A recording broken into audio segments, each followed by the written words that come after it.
աշխատող մարդուն ընդամենը 500,000 են տալիս։ Էն էլ 24% բանով, այս բանկերնեսի չեն անում ես։ Դրե քրտում են։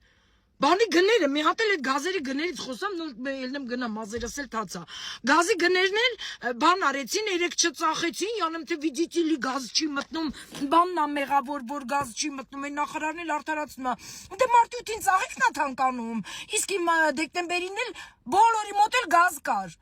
Դուք պրոստը տեղյակ չեք, իրավիճակին չեք տիրապետում, որովհետև արդեն ոտներներդ գետնից կտրվել է, գլխներներից ձոնցիկ են բռնում, անտեր պաշտոններս ասում են աղջիկ ջան, պաշտոնը հետի քաղցր բանա, պաշտոնը չթողեն։ Իսկ հետո էլ այդ վրելուն կանգնում եք, ասում եք աղքատությունը ձեր գլխում է, դրա համար դուք աղքատ եք, իմ գլխում հեչ աղքատություն չկա, ես իմ հերերս հարուստ են եղել։ Ես էլ միշտ կայացած եմ եղել, վերջին 15 տարում Հայաստանում երբ որ եկել եմ ունեի 800 քառակուսի մետր դպրոց, այսօր ունեմ 32 քառակուսի մետր դպրոց եւ էլի չեմ կարողանում։ Մեզ աղքատացրել են ձեր հարկերը, տուրկերը, տուգանքները,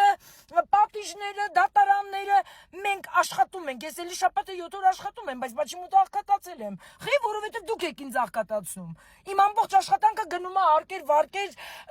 եսի մինչեր տալու մեջ, դե գնացեք է ձեր հետ ամեն ինչ պարզ